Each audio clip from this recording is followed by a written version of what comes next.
Hello everybody and welcome. Before we get to any kind of modelling, it is really important that we are comfortable in Blender. And by that I mean we're able to move around our model with ease. As we start building out, as things get bigger or smaller and we need to focus on certain areas, being able to control Blender's interface is really important. So in this lecture we're going to focus on just that. So first of all, moving around any of our objects. Now I've already got set that we're going to orbit around the selected object. The selected object in this case is the one with the bright orange border around it by default. And if I use my middle mouse button, holding that down, I can then orbit around my object, which is really useful for getting an idea about the top, the bottom. I'm just moving the mouse around, and I encourage you to follow along with this. This may seem rather trivial and simple at the moment, but it is so important later on that you're able to get to the right point. Now you can zoom in and out as well by using the scroll wheel on your mouse. So we can zoom all the way into our cube and all the way back out again and make it tiny. This is obviously important as you're navigating around your scene. One of the other things you might want to do is just move slightly to the side of your object. Now we can hold down Shift at the same time as using that middle mouse button again. And we can see we can move around our object and oh, it just disappeared. Now this is something that happens to a lot of people. Where's our object gone? Where? I can't find it. Well, I can see the red line just at the top here, so I know we're not too far away. But how do we recenter our view? Well, we can go up to the view menu here and we can frame selected.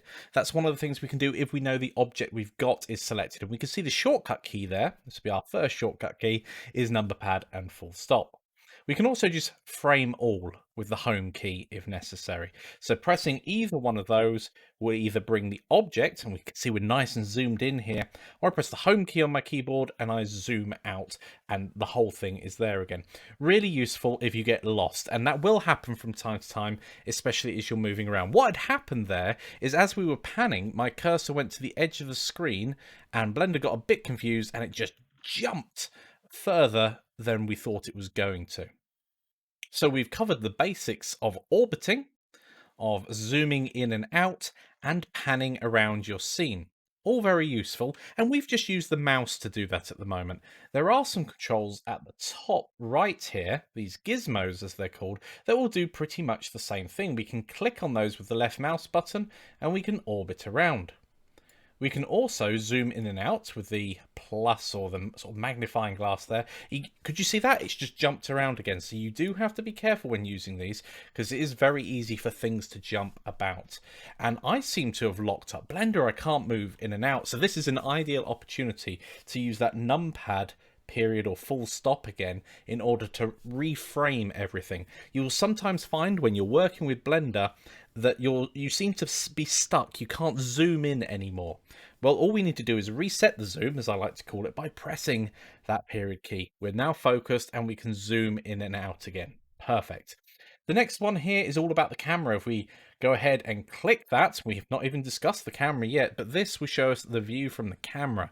This will be the view that we have for our final image when we go and render something, and we'll discuss that more later on. And if we use the middle mouse button, we can come out of that camera view again, or indeed, if we were in it, we could use the gizmo at the top here. Finally, we have this little button here, which will switch between perspective and orthographic mode. And what that basically means is that parallel lines, like the top of this cube here, remain parallel, which means if you've got an object that's the same size as this cube and we shove it in the distance, it will be the same size in our view. However, if we change to perspective and it's off in the distance, it will be smaller. So we've covered a few ways of moving around there, and whilst we're moving around with this gizmo, you may have clicked the X, Y and Z. You may notice they highlight as you go over them. What does that do? Well, if we click on that, it views from the top if we click the Z, and we can see there, it also comes up with a view.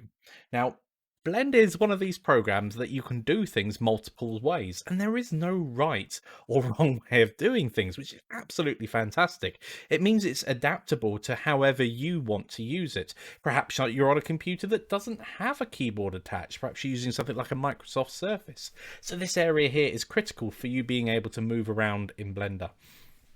And we can also look at different viewpoints under the view menu here and going to viewpoints, as it says there. We can see here we've got a series of options, so we can whiz around our model really easily. We can view from the camera, as we've done before with the Numpad 0, the top and the bottom. You can see there the inverse, so if you're looking at the bottom, you'll want Control and Numpad 7. Or we can click on the Z again, and it being a cube, it's not going to be very exciting. It's going to look the same from all angles. And I can literally press 1, 2, 3, 4, 5, 6, 7, 8, and 9 on the Numpad. And you can see it, they did slightly different things, and I encourage you to play with this. So 9 is whizzing it around, and we can see with 6 here I'm able to move it around in small increments. I can press 5 to go in and out of perspective mode. I can refocus things at any point, of course, by just pressing the Numpad period key, and that really focuses back in. And we're looking slightly odd at the moment. If you feel it's looking odd, you're probably not in perspective mode. So there we go. So orthographic is incredibly useful when we're dealing with matching up things that are close and far away, or basically tracing around an object or a blueprint we've got behind. By going to the side view, for instance, we can line things up with each other really easily. So we've covered quite a bit about moving around in the world. There is one last method I want to show you, and that's a combination of the Shift, Control, and Alt keys on your keyboard. So if we go and press Shift, we've already know that pans around if we use the middle mouse button. But if we go ahead and use the Control key instead when we're pressing down the middle mouse button, we can see it zooms in and out. So we can pan, we can zoom in and out with the middle mouse button, which is really useful. And then with Alt, well, it does something slightly different. Depending on how you click and move the mouse, it will change the views. Really interesting. I discovered that one by accident as I was preparing to record this. I did not know it did that, and I just played around. I mashed some keys and see what happened. And that's important at this stage in your learning, to get comfortable with moving around your models. So I encourage you now to just whiz around your models, get comfortable with zooming in and out, perhaps hold down Shift and move away from your model and, oh, where is it? Well, if we press the Numpad full stop period key, we get back here. So that is really critical. It's much easier now to play with it and get used to it. And then when we're dealing with actually modeling something later on, this is already committed to your memory and it just comes as second nature. And you will get better and better at this as you work through the course and work on your own projects. And you will notice that even I have some problems moving around my models, even after doing it for years. Some of these mistakes just happen no matter how experienced you are. Hopefully they just happen a little less often. Okay, so the final thing I want to show you is my favorite way of moving around in Blender. It allows you to explore your model really easily. So typically on the keyboard next to the 1 key along the top row of numbers, there's a key called the tilde key. And if you press Shift and that key, you can see that Blender changes slightly and we get a crosshair in the middle of the screen. Now if you use the W key, we can move forward. The S key we can move back, we can look around with the mouse, and we can also use A and D to go to the left and to the right. We can use E and Q to go up and down, which is really useful as well. We can press the space bar to jump to certain areas wherever we're looking. This is incredibly useful as you're navigating around a model. And later on, you can even turn on some gravity and walk around. So this is more flying, but if you press the tab key, you will drop down and you'll be able to walk around your scene, almost as if it was a first-person camera and you were playing around in your scene, which is absolutely fantastic. And with gravity turned on, you can fall away and off you go. And pressing tab will stop that. So I was just talking through that there, but along the bottom, you can see all of the shortcut keys.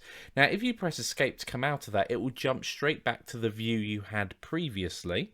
If I go Shift and tilde again, we'll see that I can move around, and then I can confirm the view that I want, or the new view that I want, with the left mouse button.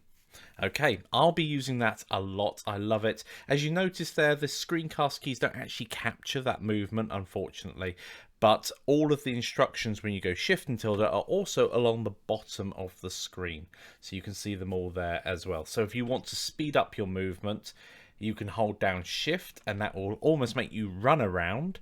You can hold down Alt to be really slow and methodical, And if you don't like the default speed of moving around, you can always use your mouse wheel to accelerate or decelerate, or the number pad plus and minus there we can see. If I tap the plus key on my number pad, you can see I'm getting quicker and quicker.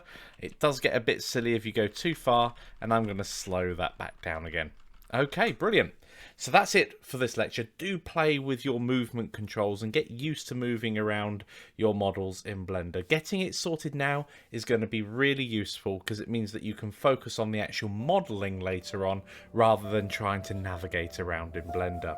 And I'll see you all in the next video.